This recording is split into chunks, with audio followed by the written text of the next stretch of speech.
capítulo 4, e versículo 30. Versículo 30, 31 e 32. Evangelho de Marcos, capítulo 4, versículo 30, 31, 32.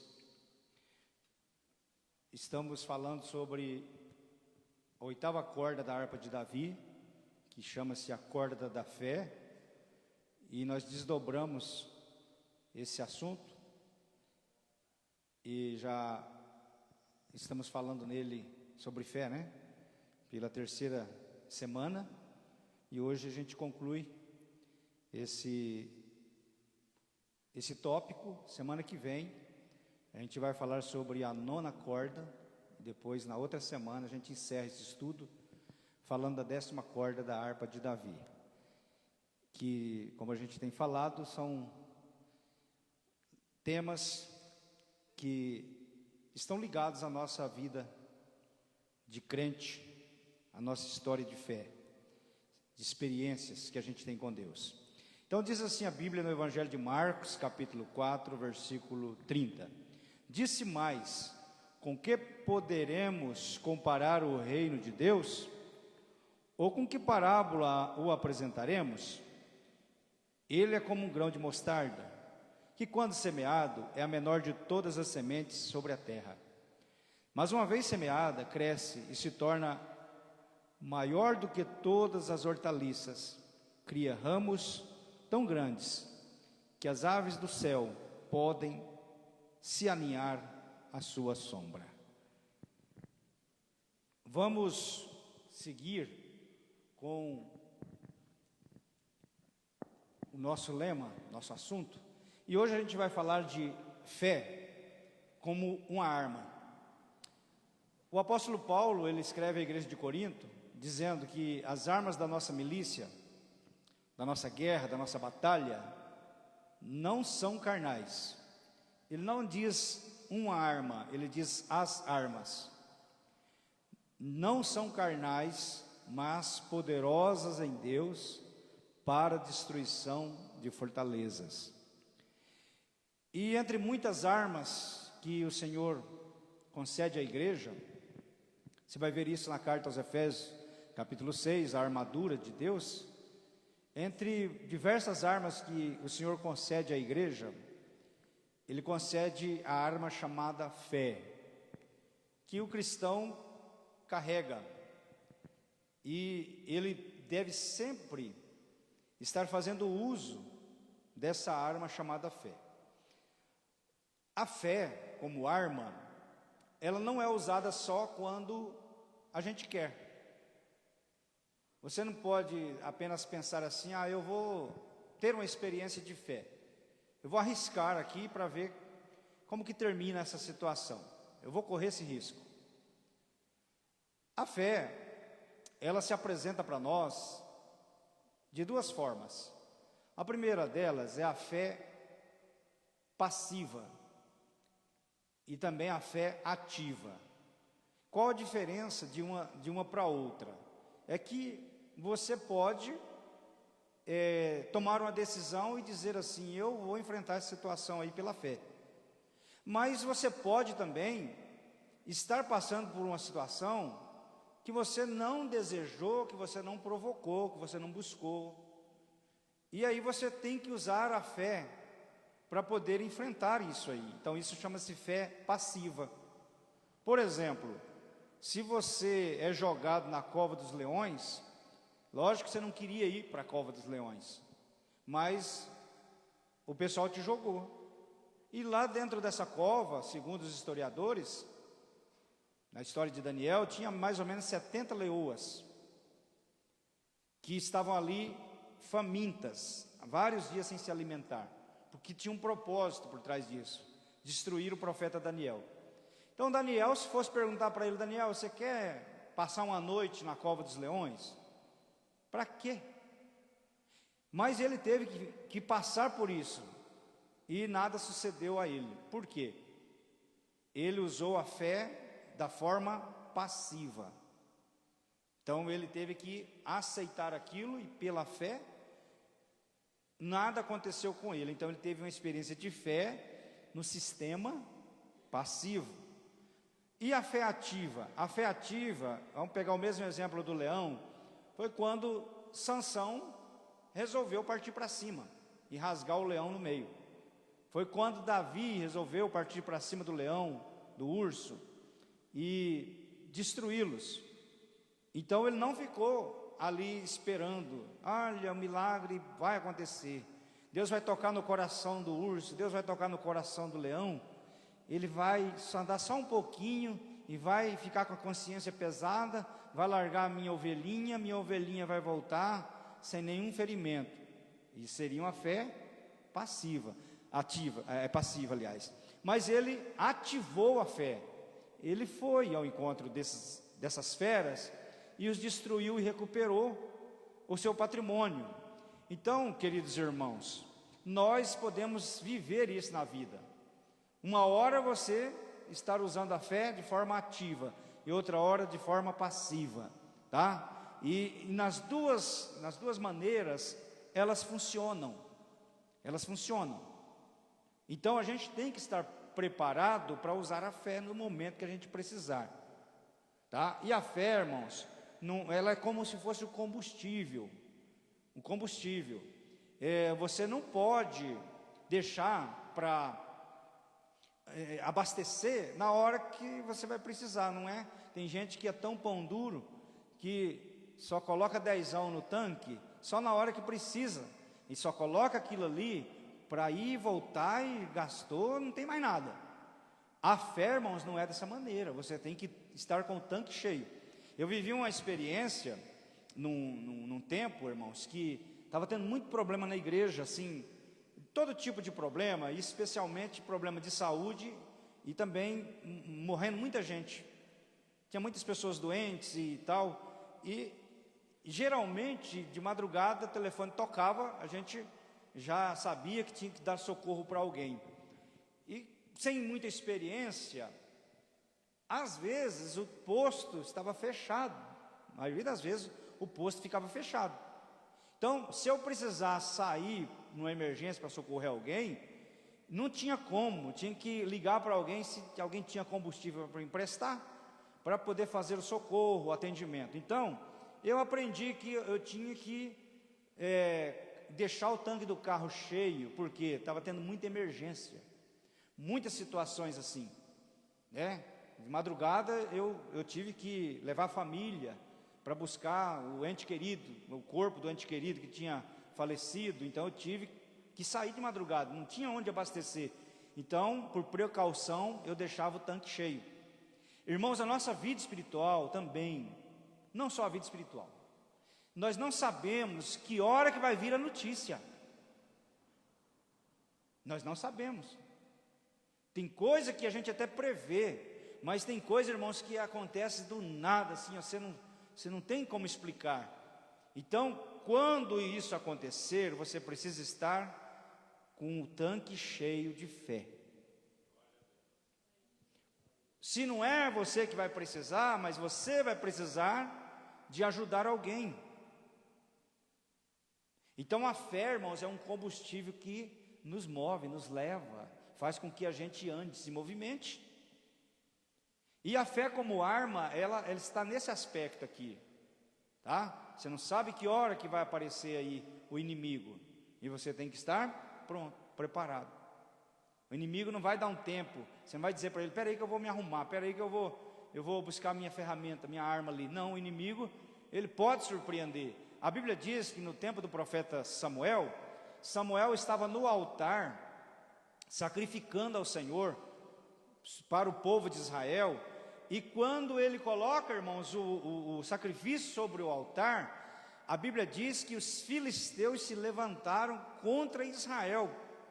Então, aparentemente, irmãos, eu estou fazendo aqui, eu estou aqui ensinando, né, no culto, com a Bíblia, e a gente estudando a palavra de Deus, e então eu estou meio que igual Samuel, apresentando alguma coisa no altar, mas eu corro o mesmo risco, irmãos, de nessa hora que eu estou aqui com a palavra de Deus aberta, ministrando a palavra de Deus, eu corro o risco do diabo estar preparando alguma coisa, do diabo estar armando algum laço, se levantando contra a igreja, se levantando contra a família, preparando uma armadilha, um laço mortal. Então a gente tem que estar preparado, porque o diabo não vai respeitar o nosso momento de dor, o diabo não vai respeitar a nossa tristeza, a nossa angústia, irmãos, a nossa solidão. É uma oportunidade grande para ele atacar. Então tenha fé, meu irmão,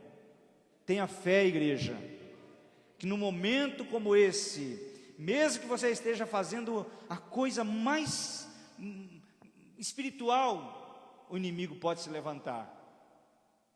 O inimigo pode se levantar, porque tudo que o diabo não queria era que Israel estivesse bem, sacrificando e servindo ao Senhor. Então aquele culto incomodou o diabo.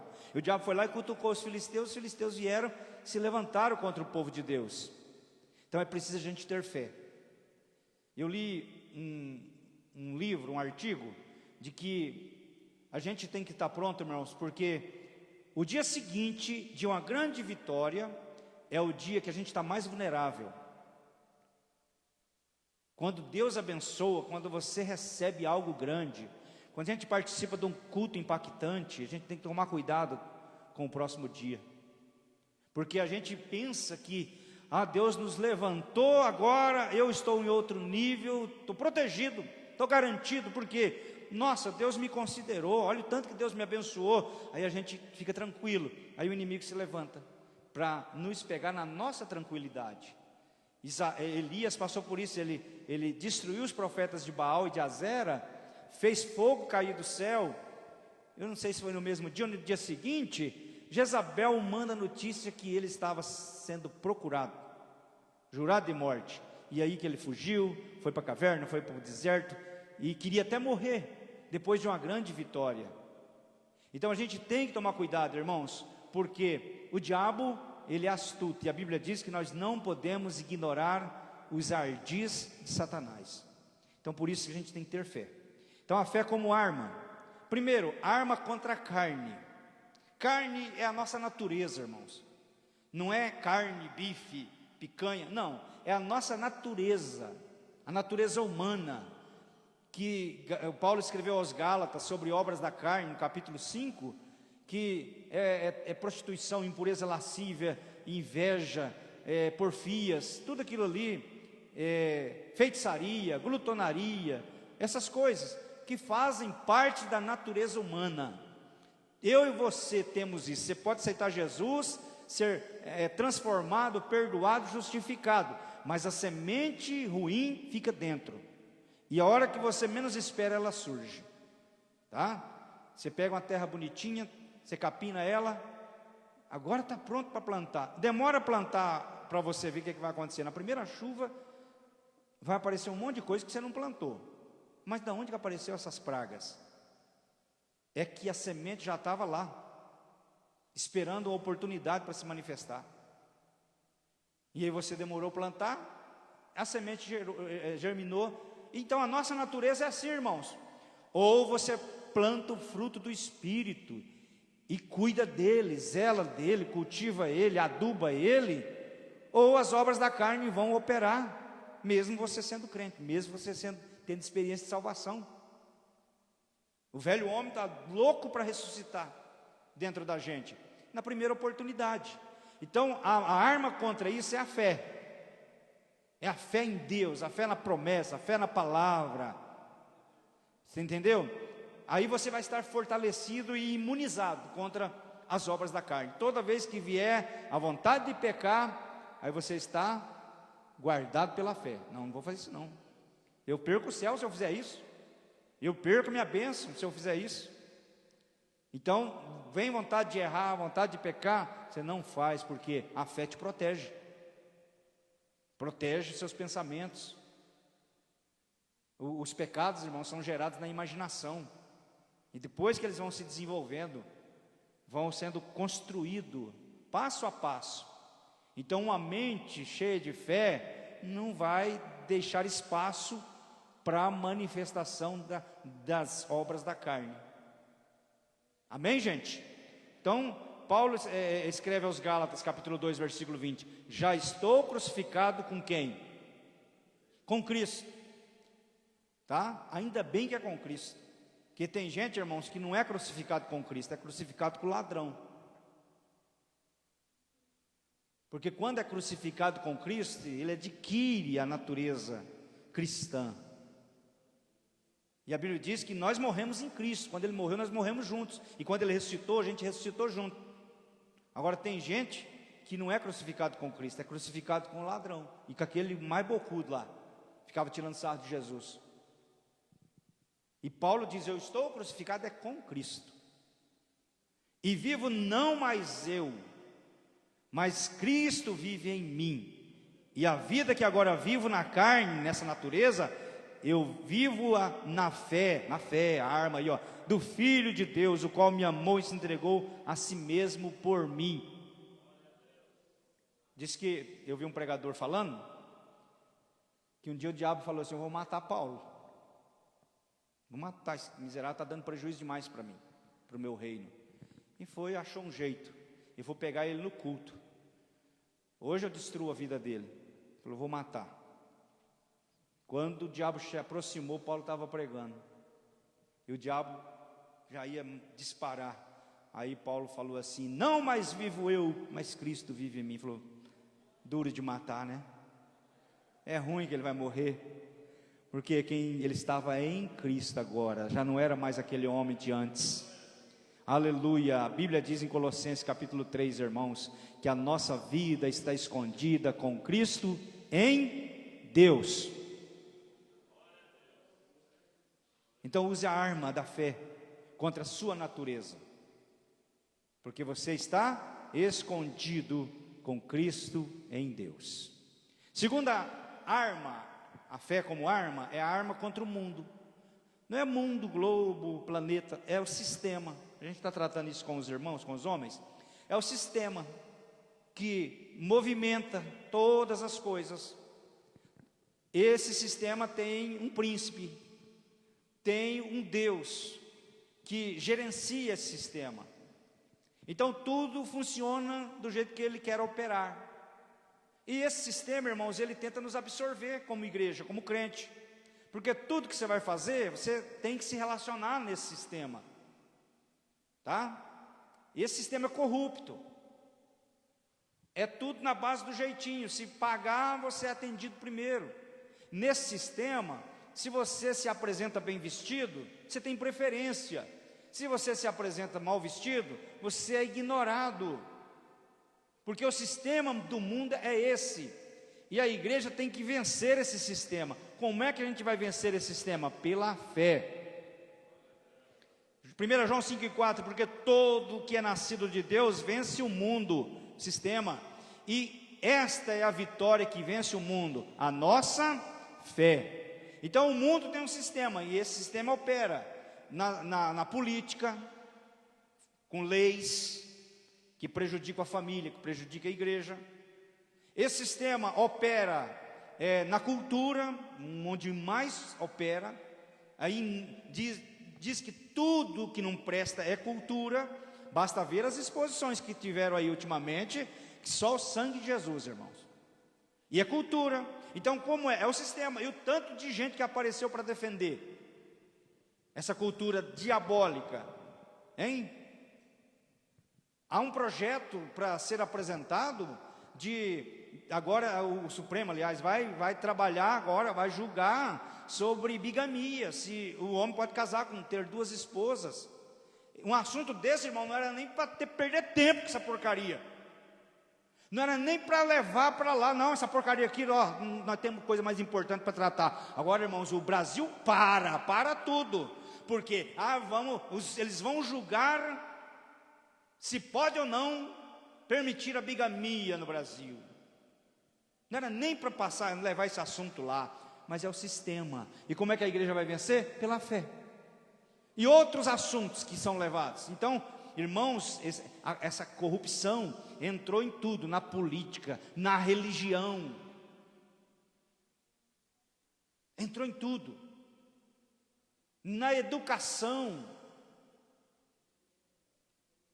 Quando um grande inimigo do cristianismo, ele quis, na Itália, ele quis propor a tomada do poder, o controle. Ele disse assim: não invadam os quartéis, não tomem os quartéis,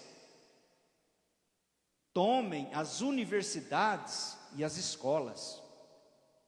Para que trocar tiro? É só controlar a cabeça dos professores, dos reitores, que aí eles vão despejar na mente da juventude tudo que o sistema mundano quer, e através disso controla-se. E aí dali vai sair político, dali vai sair professor, dali vai sair médico, dali vai sair artista, dali vai sair tudo, juízes, com essa cabeça formada. Então, para que tomar os quartéis? Para que trocar tiro? Não, toma as universidades. Então esse é o sistema. Como é que a gente vai vencer? A igreja vai vencer pela fé. Nós vamos passar por isso, irmãos. Não tem jeito de se livrar, vamos ter que enfrentar essa situação, mas pela fé a gente vai romper, e a igreja não vai afrouxar, não vai se sujeitar, não vai se abrir, não vai permitir, não vai negociar nenhum valor, nenhum princípio, pela fé. Pastor, não tem medo de ficar sozinho? Não, meus irmãos, que o Elias estava com medo. Só sobrou eu, Senhor, mata eu também, porque não sou melhor do que meus pais. Aí Deus falou: você está pensando, rapaz, eu tenho 7.000 que não se dobraram diante de Baal. Irmãos, quando Deus não tem ninguém, tem 7.000 de joelho, intercedendo, clamando, orando, bendizendo o nome do Senhor. Então é pela fé, irmãos, que a gente vai vencer. Eu sei que tem muitos fazendo acordo. Não, vamos dar uma abertura para isso aqui, porque apesar de conta, estamos no século 21 e tal. Não, meus irmãos, tem nada a ver igreja com o mundo. A Bíblia fala assim: que comunhão tem as trevas com a luz? Que comunhão tem o ímpio com o ímpio? Irmãos, o diabo não gosta de nós não, gente, mas a gente também não gosta dele. É ele para lá e nós para cá. Não temos nada a ver com ele. Estamos aqui de passagem. Daqui a pouco a gente desocupa isso aqui e vai para o céu e larga isso aqui na mão do anticristo. Mas enquanto estivermos aqui, nós precisamos de fé para vencer, viu, irmãos? Aleluia. A terceira arma, a arma contra o diabo. A fé também, irmãos, ela é usada contra o diabo, o chefe dos demônios, o inimigo de Deus, o inimigo da igreja. E como é que ele age? Ele age pressionando. Pedro escreve assim no capítulo 5, versículo 8 e 9: sede sóbrios. Sóbrio é quando não está bêbado, equilibrado, tá? Seja equilibrado, lúcido, tá? Esteja atento, pensa, vigiai, porque o diabo, vosso adversário, anda em derredor, bramando como um leão, buscando a quem possa tragar, ao qual resisti firmes na fé, sabendo que as mesmas aflições se cumprem entre os vossos irmãos no mundo. Então o diabo trabalha, irmãos, tentando pôr medo, tentando assustar, pressionar, rugindo, bramando como um leão, mas não é o leão. Ele não é o leão. Ele tenta se passar por um leão, para pôr medo no crente, pôr medo na igreja, pôr medo na família. Mas qual é a arma que a gente vai usar? A fé. Aleluia. E a Bíblia diz que aqueles que são de Deus, o maligno não toca. Irmãos, a fé é um escudo, Pastor Bernardo Johnson, pouco tempo antes de morrer, ele contou um testemunho de que ele foi pregar em Angola, e ele era americano, naturalizado brasileiro, tinha as duas cidadanias, e ele foi pregar em Angola. O ditador de Angola na época era Samura Machel, e esse homem era inimigo do povo de Deus. Quando ele desceu no aeroporto, ele foi detido, porque era americano. Você deve ser uma autoridade, um cientista, está aqui espionando. Prenderam o pastor Bernardo Johnson.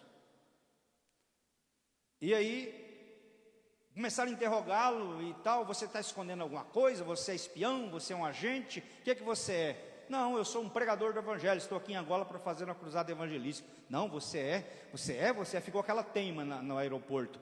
E os soldados então começaram a pressioná-lo. E quando começaram a pressioná-lo, ele negou, né, que era espião, não era, na verdade não era. Os soldados começaram então a querer torturá-lo. E um dos soldados, quando veio para bater no pastor Bernardo Johnson, que ele armou o murro, que ele deu o desfecho do murro, o punho do soldado parou a poucos centímetros do rosto do pastor Bernardo Johnson. Foi neutralizado. E o soldado ficou impactado, porque ele viu que na hora que ele tentou dar o soco, armas saíram do corpo do pastor Bernardo Johnson como navalhas. Saiu do rosto, saiu do corpo, e ele ficou protegido por aquelas armas que saíram do corpo do pastor, e o soldado ficou assustado. Porque se ele batesse, ele ia se cortar. Imediatamente ele avisou o seu superior e disse: olha, tem aqui um americano que tem uma arma secreta, vem cá. E vieram as autoridades, e aí tiveram a mesma experiência e constataram, na verdade ninguém conseguia tocar, ninguém conseguia bater no pastor Bernardo Johnson. E aí avisaram o Samura Machel: olha, vem aqui, vamos tomar a arma do americano, o senhor é o líder, precisa de usar essa arma, vamos tomar a arma desse americano aqui, vamos pegar ela para o senhor. E lá vem Samura Machel para poder tomar a arma do pastor Bernardo Johnson, que eles acharam que era alguma coisa assim bem moderna mesmo, que se acionava de forma, né, misteriosa, era invisível, mas na hora que precisava acionava como escudo. E quando Samura Machel chegou: eu quero essa arma, eu quero essa arma, eu quero essa arma. Aí o Espírito Santo falou para o Bernardo Johnson: prega para eles. E o pastor Bernardo deu um tapa na mesa e começou a pregar, e pregou, e falou da palavra de Deus e sobre a armadura de Deus. Explicou para eles que isso é a proteção de Deus sobre a vida dos seus filhos. Saíram revoltados. Poucos dias depois, o avião de Samura Machel caiu e ele morreu. Meus queridos irmãos, essa é a arma que a igreja tem, que às vezes você não sabe, mas ela é acionada quando o diabo chega perto para tentar encostar aquelas garras sujas. Pela fé, aleluia, você é protegido, e ele não toca, ele não encosta.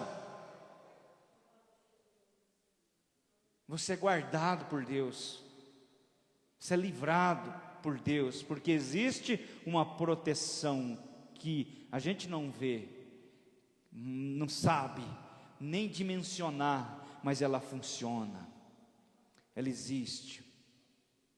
Glória a Deus, é a fé. Um dia eu fui abordado pela polícia, estava voltando, trabalhava em outra cidade, pegava o ônibus de madrugada para voltar para a cidade que eu trabalhava, e a polícia nos abordou. Era um lugar perigoso de tráfico de droga. E quando a polícia nos abordou, meu colega, ele foi chutado pela polícia. E eu falei: meu Deus, eu nunca apanhei da polícia, é hoje que eu vou levar um chute. E cada um teve que pegar a mala, eu tinha uma mochila, e colocar do lado. E meu colega levou uns petelecos, e aí chegou a minha vez. Quando o policial foi apalpar minha mochila, tinha um secador de cabelo, era um L assim, parecia uma arma, né? E aí ele ficou todo feliz, porque na cabeça dele tinha achado uma arma na minha mochila. Falei: pronto, tomara que ele abra logo a mochila e veja que não é uma arma, que se ele me bater antes de abrir a mochila. Irmãos, eu fiquei ali clamando. Falei: Jesus, não deixa eu apanhar. E aí o cara já abriu imediatamente, irmãos, abriu imediatamente a minha mochila. E quando ele viu, era secador de cabelo, do lado do secador de cabelo estava a minha Bíblia. Ele fechou: desculpa, vai com Deus, tá, pode ficar tranquilo. Meus irmãos, isso é o que eu vi, e o que eu não vi, que Deus já fez, me livrou, te guardou tua casa, aleluia. Salmo 91, não temeremos espanto noturno, nem peste que anda na escuridão, nem mortandade que assola o meu dia. 1000 cairão ao teu lado, 10.000 à tua direita, tu não serás atingido, praga nenhuma chegará à sua tenda. Por quê? Porque existe uma proteção de Deus, e isso é pela fé. Agora a gente vai falar sobre as dimensões da fé. Fé tem tamanho? Dá para medir?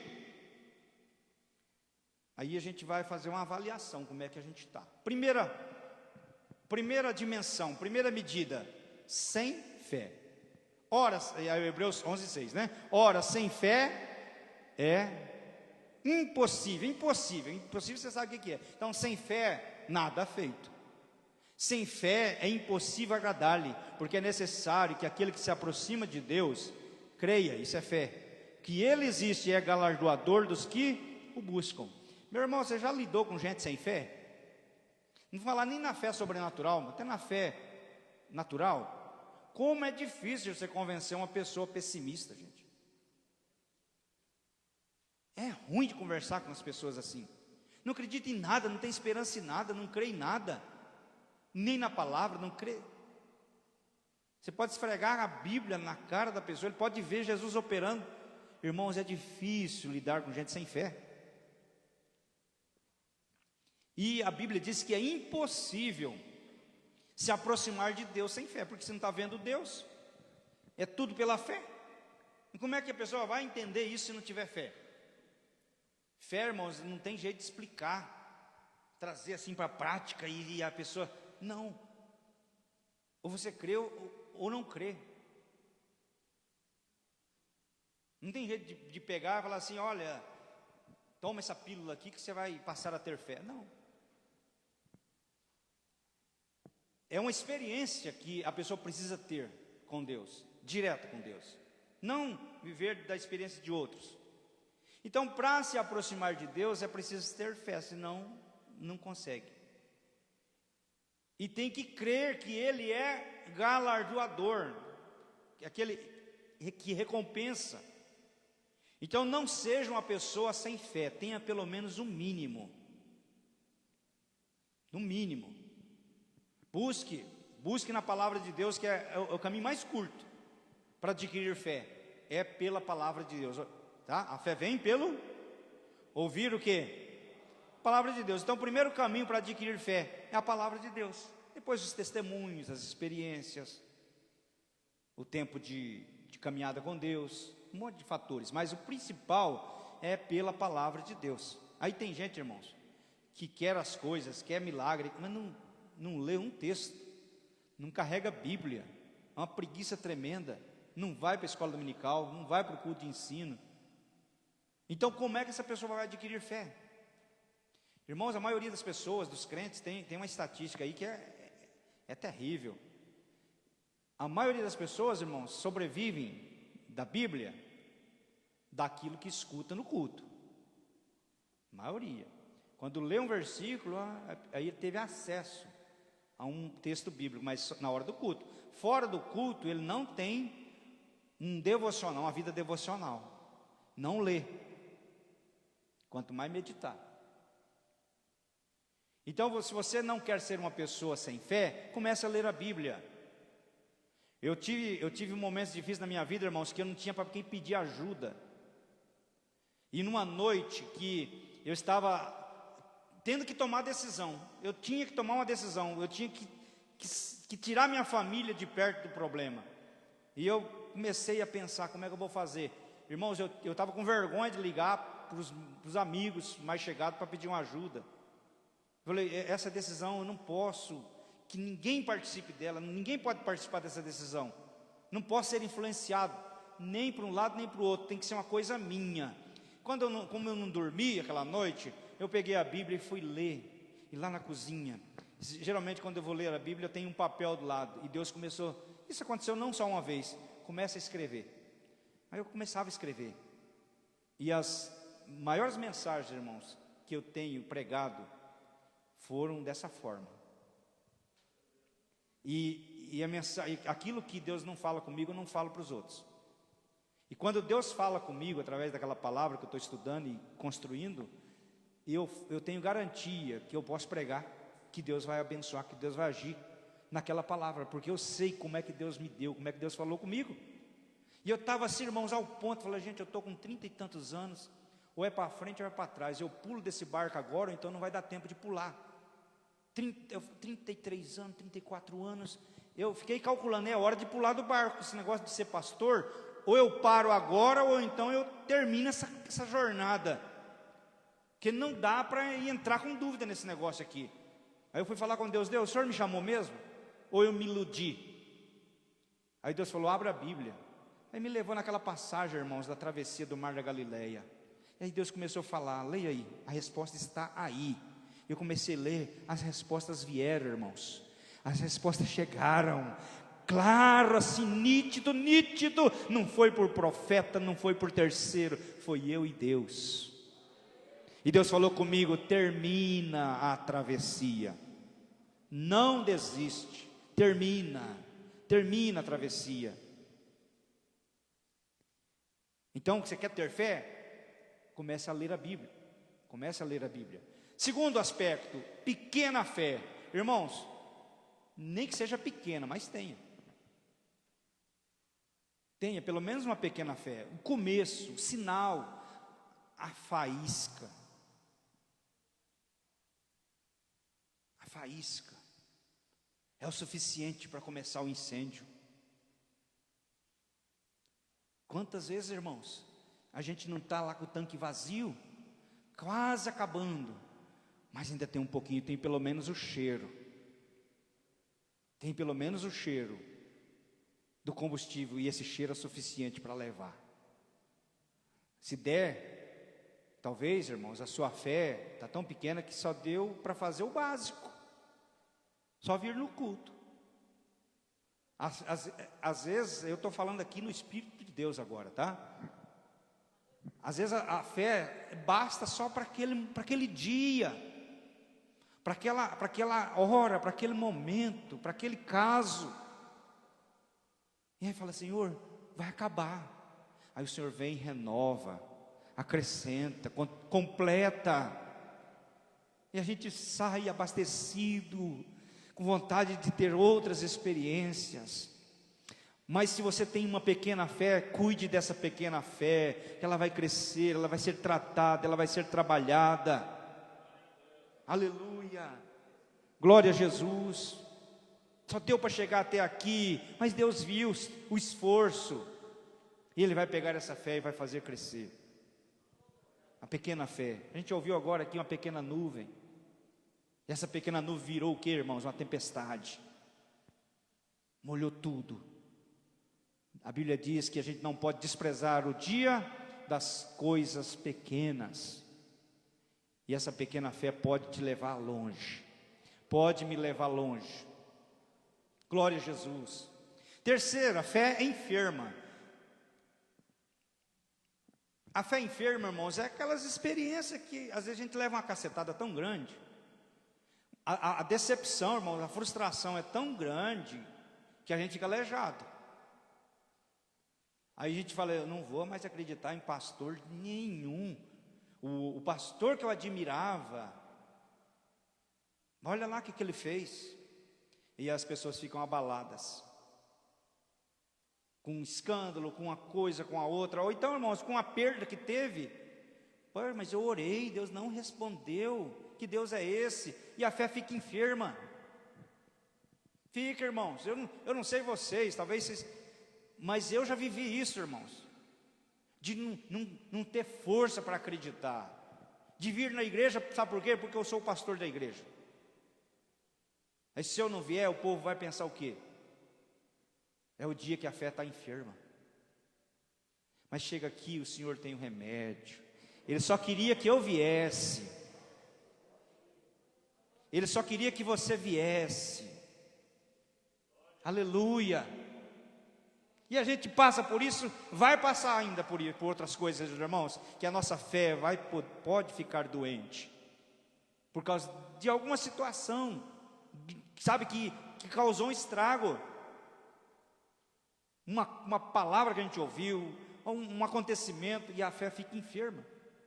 E a palavra de Paulo aos Romanos, capítulo 14, versículo 1: quanto ao que está enfermo na fé, recebei-o, não em contenda sobre dúvidas. Tá? Porque tem gente, irmão, que não teve a força que você tem, e ficou fraco, ficou enfermo. Então, não vai pegar o caso dele e fazer resenha. Se Paulo estivesse escrevendo, ele ia usar essa palavra. Ele não fica fazendo resenha da vida dos outros, dos que não conseguiram, dos que tiveram um naufrágio na fé. Então pega e fortalece essa pessoa, recebe ele. Recebe essa pessoa. Você está disposto, irmão, a ajudar alguém que está precisando de uma palavra, de um incentivo, de um cuidado, de uma atenção? Então, o que está enfermo na fé tem que ser recebido, não com contenda, nem sobre dúvida. Esse cara aí, não é a primeira vez que ele apronta, dá uma chance, dá uma oportunidade, e Deus vai, a Bíblia diz que Deus, ele tem poder para colocar esse servo de pé. Deus tem poder para pôr esse servo de pé. Tem um grande ensinador no Brasil, escritor, autor de vários livros. O pessoal, ele já partiu para a glória. O pessoal só conhecia o lado de pastor dele, de escritor, de tudo. Mas eu conheci um pastor que foi amigo de juventude dele. Ele falou para mim: Paulo, mas nós, quando a gente era solteiros, na mesma congregação, na mesma igreja, mas esse camarada deu tanto trabalho na igreja. Mas deu tanto trabalho, pensa num cara que deu trabalho para a igreja, para o pastor. Olha no que Deus fez. Olha o que Deus fez na vida dele. Irmãos, ele foi responsável pela formação de muitos teólogos no Brasil. Mas foi preciso Deus fortalecer. Alguém teve paciência com ele. Ele foi fortalecido na fé e se transformou num pastor de nome. Fé crescente.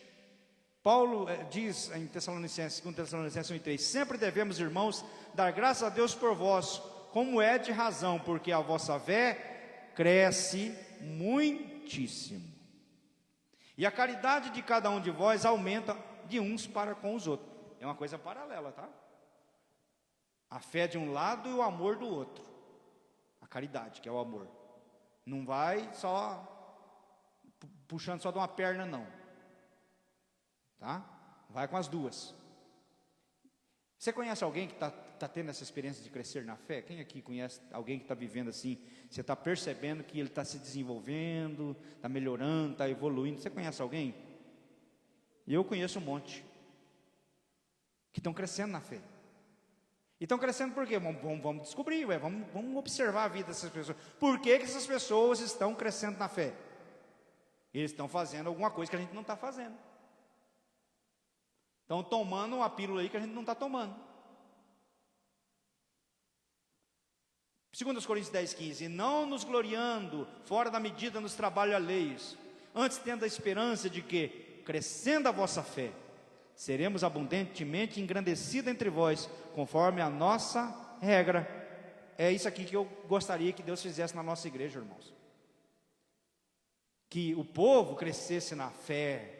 Aí não precisa forçar, não precisa pegar no pé, não precisa pressionar, não precisa ficar relembrando, não precisa ficar apertando ninguém. Porque um povo com fé não precisa, irmão, de ficar cutucando. Ele já sabe o caminho. Ele diz: eu sei, eu tenho esperança que, crescendo a vossa fé, seremos abundantemente engrandecidos entre vós. Vocês vão reconhecer meu apostolado, conforme a nossa regra. Vocês vão acreditar. Então o que a gente precisa, irmãos, de uma igreja motivada na fé, que aprenda a viver do sobrenatural, ouvir a voz de Deus. Deus está falando, Deus está operando. Olha, Deus mudando a direção das coisas. Deus está por trás desse movimento. É o mover de Deus. Então é pela fé. Outro aspecto, grande fé. Não sei se a gente vai encontrar isso aqui. Mas o Senhor, Ele diz para a mulher sírio-fenícia: respondeu Jesus: mulher, grande é a tua fé. Seja isso feito para contigo como tu deseja. Que desde aquela hora a sua filha ficou sã. A menina estava endemoniada em casa. Você pensa, irmão, não sei se você já viu gente endemoniada, mas eu não sei como é que essa mulher deixou a menina em casa, amarrada, presa, sei lá, dopada. Ela foi o dia inteiro atrás de Jesus, clamando pela filha, clamando: tem misericórdia, tem misericórdia. Os obreiros estavam de folga naquele dia. Falou: Jesus, nem hoje, manda essa mulher embora que ela está perturbando. Hoje é nosso dia de folga. E ela atacou o coração de Jesus com a fé. Jesus, filho de Davi, tem misericórdia de mim, ajuda. Jesus não atendeu. Outras pessoas que chamaram Jesus pelo mesmo código, filho de Davi, foram atendidos, cego, Bartimeu. Jesus na hora, oh, beleza, estou aí, você apertou o botão certo. Mas essa mulher, ela não era israelita, ela não podia chamar Jesus de filho de Davi, se chamasse não dava em nada. Mas de tanto ela perturbar, Jesus falou, vamos atender essa mulher. O que você quer? Minha filha. Aí ela adora Jesus. Jesus até força a barra para ver se ela desiste. Olha, não é bom dar o pão dos filhos para os cachorrinhos. Eu fui enviado, senão as ovelhas perdidas da casa de Israel. Meu negócio não é com vocês, meu negócio é com os judeus. Aí a mulher, ô Senhor, mas até os cachorrinhos comem das migalhas que caem da mesa do seu Senhor. Eu não quero um pão, eu quero uma migalha. Isso é fé, irmãos. Isso é fé. E Jesus, nossa, é isso que eu precisava ouvir. Mulher, vem cá. Grande é a tua fé. O que você quer? Seja feito conforme você deseja. Conforme você deseja. Tipo assim, irmãos, Jesus falou, eu vou assinar uma folha em branco aqui, você que vai escrever o que você quer. Aleluia. A Bíblia diz que naquela mesma hora a menina ficou liberta.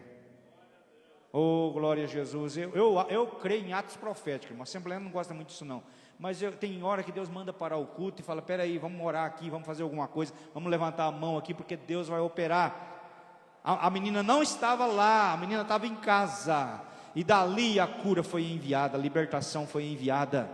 A gente pode estar aqui cultuando a Deus, irmãos, e daqui o Senhor enviar uma ordem, glória a Jesus, e resolver uma situação. Agora precisamos de pessoas de fé. Precisamos de pessoas de fé. Temos outro caso, muita fé. E ouvindo isso, Jesus maravilhou, estava voltando, disse a multidão que seguia, digo que nem em Israel achei tanta fé. Então grande fé, agora é muita fé. Então essa pessoa precisava também de uma situação assim parecida, de resolver um caso que estava longe. E o Senhor liberou. Falou, está vendo aí, obreiros, aprendam. Assim que tem que ser. Irmãos, às vezes o ímpio entra aqui e é curado.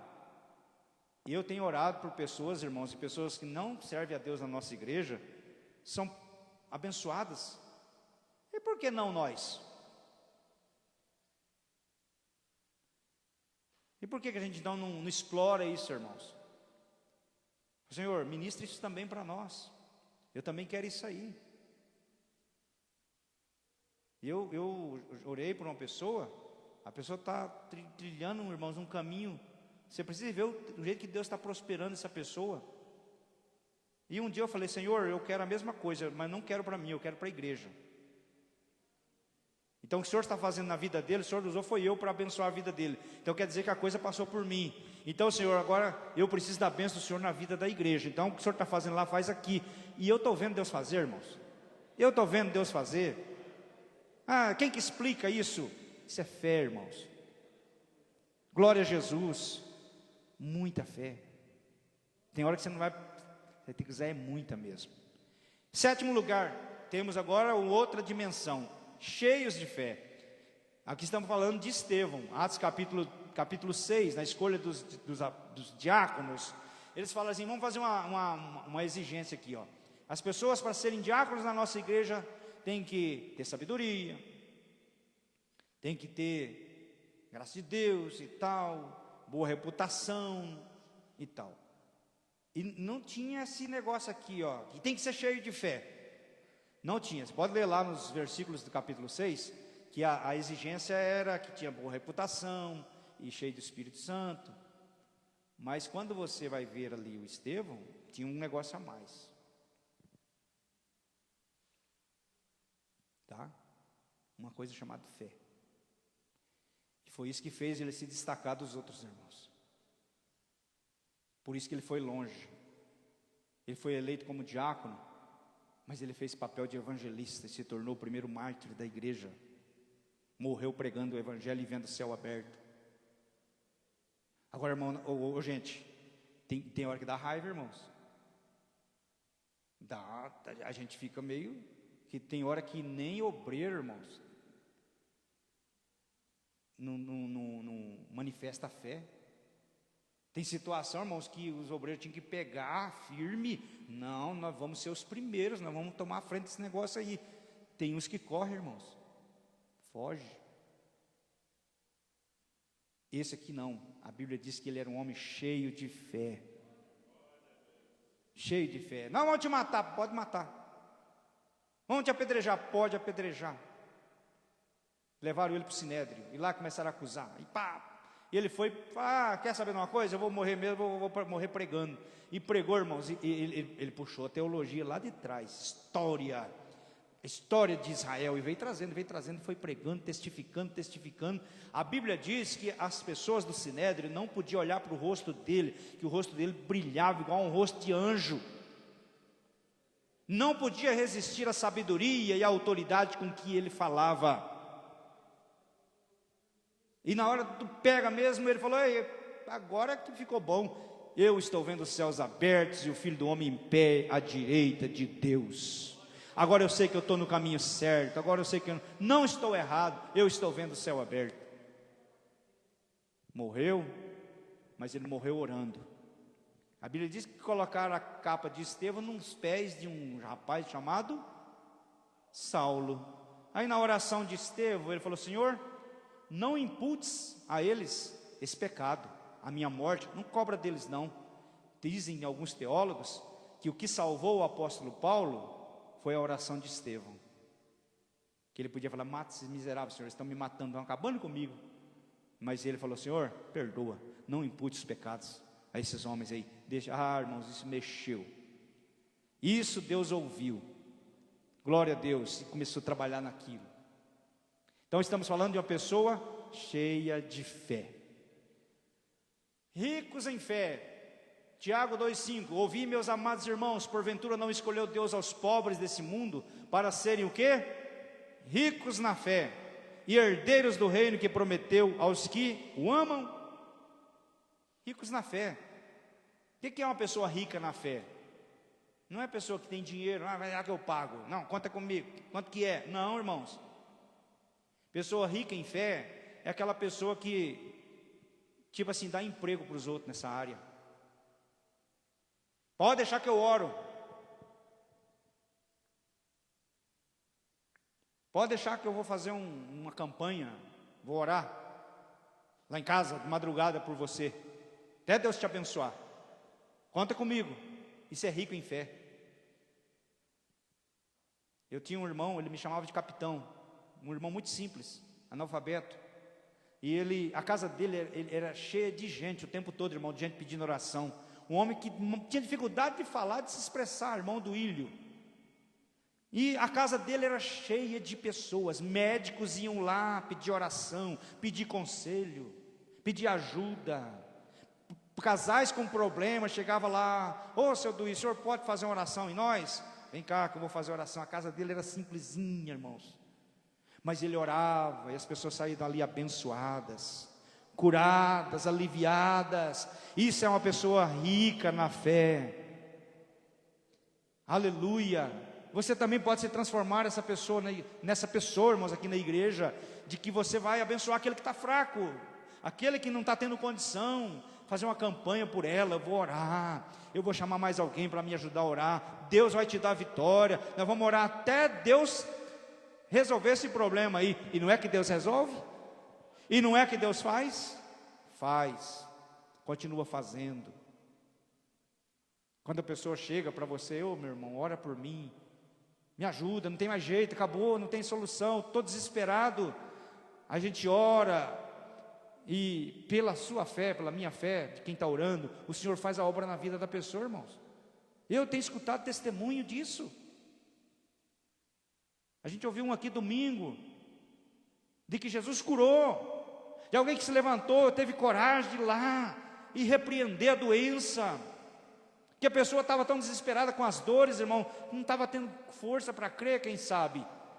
Teve um dia uma irmã na igreja, ela teve um derrame facial, um dos olhos dela ficou assim, ó, em pé praticamente.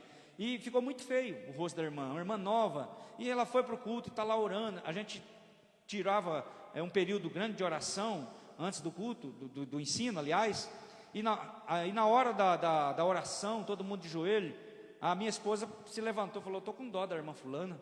Eu vou lá, com uma mulher tão nova, com o rosto torto, gente, boca torta. E chegou lá e começou a orar assim, pôs a mão na cabeça dela, que ela estava lá no meio do banco, colocou a mão assim na cabeça e orou por ela.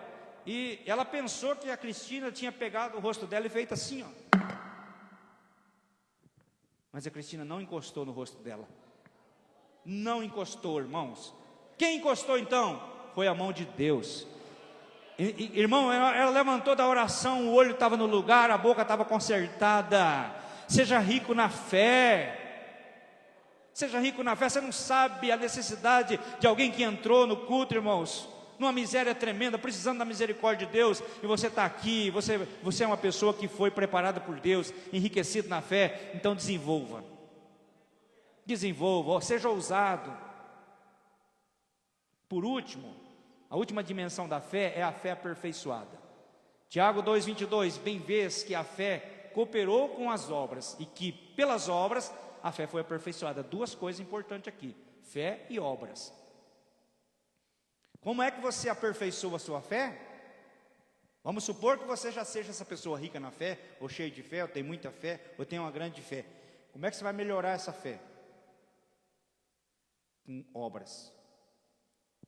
Com obras. Não seja só do discurso, não. Vai para a prática. Vamos falar de caridade aqui, de assistência social. Vai lá, pratica o que você prega. Faz alguma coisa nessa área. No seu comportamento, nas suas atitudes, no seu tratamento com as pessoas. Então, o que é que vai fazer com que a nossa fé seja aperfeiçoada? As nossas boas obras, boas práticas. Seja sensível. Saia desse campo teórico e vá um pouquinho para a prática. Às vezes Deus fala, a gente finge de besta. Vai lá e dá, compra, faz isso. A gente, não, acho que não é Deus não, confirma em Jesus. Isso é fé então? Eu tenho um amigo, irmãos, ele é abençoador. Ele ganha as coisas assim que você precisa de ver. Ele vem do nada assim, ó, as coisas vêm na mão dele. Só que sabe qual que é a prática dele?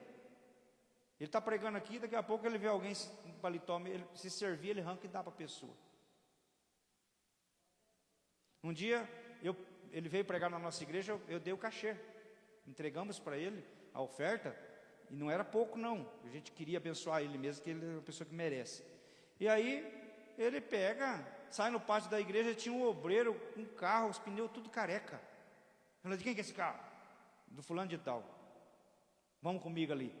Ele foi lá e pegou, na segunda-feira, irmão, pegou o dinheiro que a gente tinha dado, que a igreja tinha dado para ele. Foi lá e comprou 4 pneus para o carro do homem. Só que sai por aqui, ó, uma torneirinha pequena, mas a torneirona de Deus é mais grossa. E Deus manda, irmãos. Deus manda, Deus envia. Aleluia. O que é que vai fazer com que a nossa fé seja aperfeiçoada? Nossas obras. Nossas obras. Ah, não tem tempo não. Arruma um tempo. Irmão, se Deus te abençoou, abençoa alguém. Abençoa alguém. Um dia eu falei assim: eu vou ver se esse negócio funciona. Eu vou ver se esse negócio funciona. E eu dei uma olhada no guarda-roupa, e tirei um monte de camisa, e gravata, um monte de coisa, e dei para os outros lá, para as pessoas. E eles, eles têm umas coisas, né? Nossa, eu vou guardar essa gravata, a gravata do pastor, essa aqui eu vou guardar, não essa camisa. Eu falei: grande coisa, um negócio que eu usei, que eu estou doando porque está usado. E olha o valor que a pessoa está dando. E eu também faço isso, irmão. Quando eu ganho uma gravata assim, tal, que representa muito para mim, eu guardo. Tem umas lá que eu nem uso, fica guardada. Aquela ali ganhei de uma pessoa especial. Às vezes não é famoso não, um amigão assim mesmo, sabe? chegado, eu guardo. Aí, irmãos, eu tirei aquelas camisas, irmãos, sabe quantas entraram? Eu não estou falando isso aqui pelo amor de Deus, irmãos, debaixo do sangue de Jesus. Vieram 26 camisas. Eu estou falando que a torneirinha nossa é pequenininha, mas a de Deus é grande. Então o que vai aperfeiçoar a fé? As obras. É prática. Faz uma experiência, irmão. Faz uma experiência, 1 hora. Abençoa a vida de alguém para você ver. Mas não abençoa a vida de alguém que você fala assim, eu vou fazer isso por ele, depois eu sei que ele é bom de grana, e depois ele me convida para ir na casa dele. Não, faz por uma pessoa que não tem condição de fazer, dar o troco para você, de retribuir.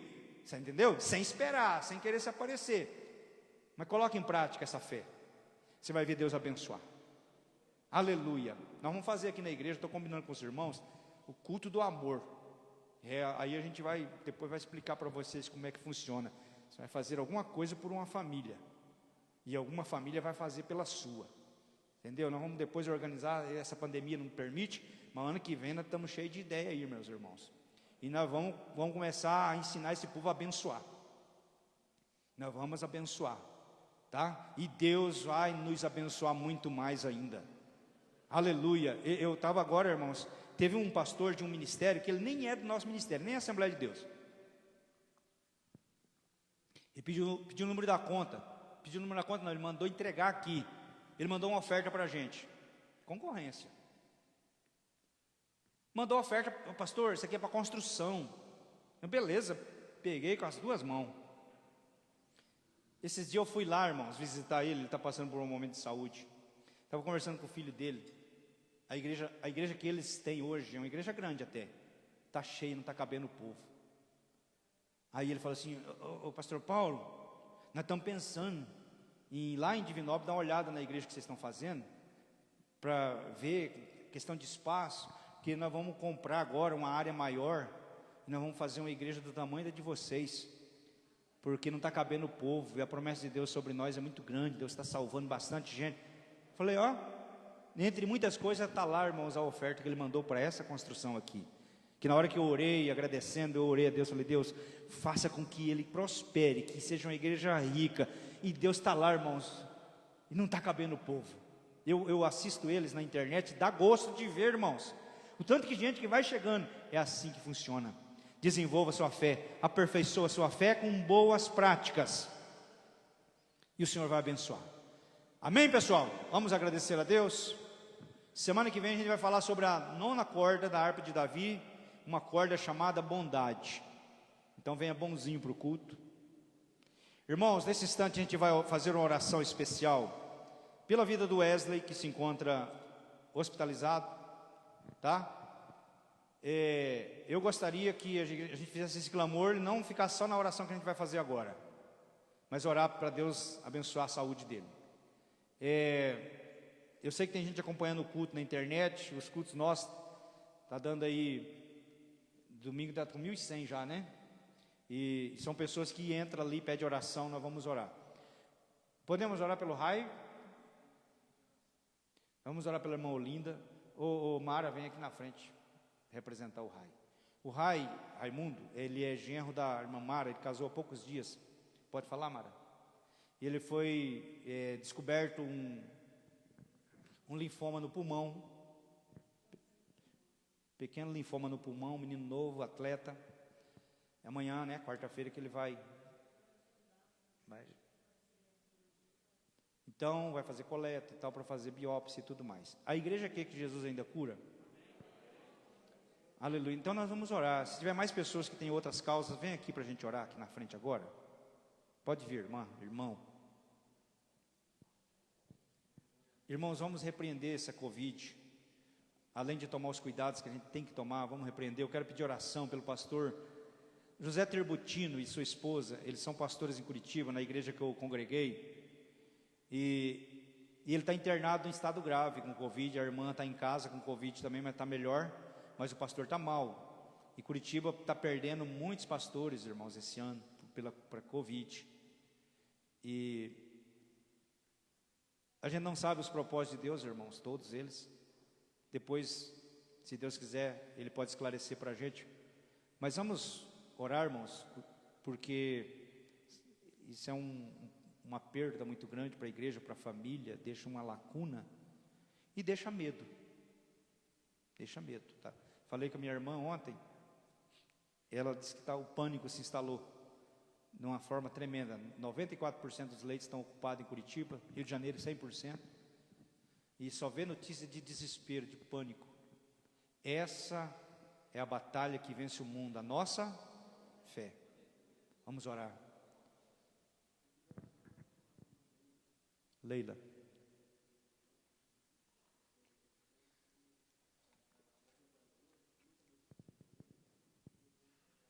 Orar. Ô igreja, vamos orar como corpo de Cristo. Eu já falei várias vezes aqui que eu aprendi com o meu pastor que o jeito que Jesus responde é quando a gente ora como se fosse parente da pessoa.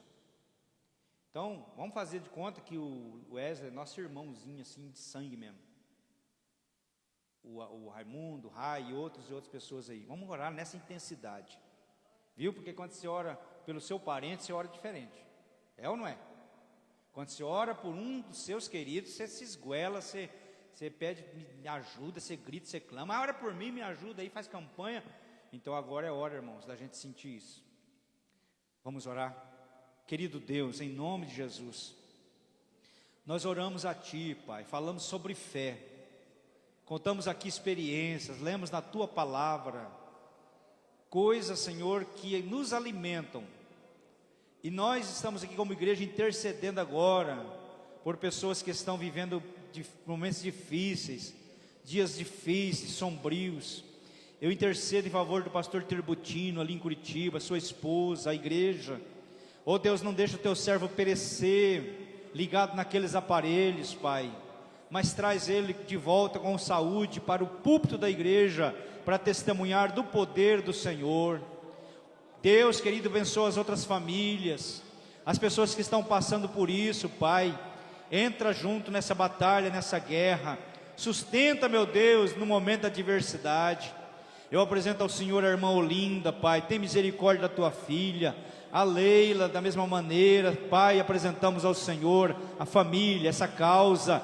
Apresentamos a Ti a vida do Raimundo, Rai, Senhor. Tem misericórdia do teu filho. Oh, querido Deus, coloca a tua mão. Antes do médico colocar a dele, arranca, meu Deus, aquele linfoma. Faz um milagre, sara o pulmão do teu filho, Senhor. Reveste ele de saúde. Oh, querido Deus, as demais situações que são apresentadas, Pai, opera de forma poderosa, de forma grandiosa. Oh Senhor querido, entra em ação na vida desta mulher, Deus, que está sofrendo, padecendo, meu Deus querido, de muitas dores, de enfermidades estranhas, Senhor, mas sim Tu és poderoso para diagnosticar e curar. Faz a obra, liberta agora, traz saúde ao teu povo, traz saúde a esse homem, traz saúde a essa mulher, a essa moça, a esse rapaz. Deus querido, joga por terra essa doença maligna, Senhor, que vem tirando a paz, tirando a tranquilidade. Nós rejeitamos agora, Pai, tudo isso e repreendemos todo espírito que tem produzido enfermidade, em nome de Jesus. Seja orgânica, seja física, seja espiritual, tenha a origem que tiver, está repreendida na autoridade do nome de Jesus Cristo, Pai, e ministramos saúde sobre a vida da Tua igreja. Senhor, quem está em casa assistindo esse culto, está passando por um momento difícil, entra agora, meu Pai, com a Tua mão e faz a obra, Pai, para testemunho do Teu poder e da Tua palavra, em nome de Jesus, amém, amém, amém. Que a graça do nosso Senhor Jesus Cristo, o amor de Deus nosso Pai, a comunhão, as consolações do Espírito Santo seja com todos, hoje e sempre, amém. Deus abençoe, vão em paz.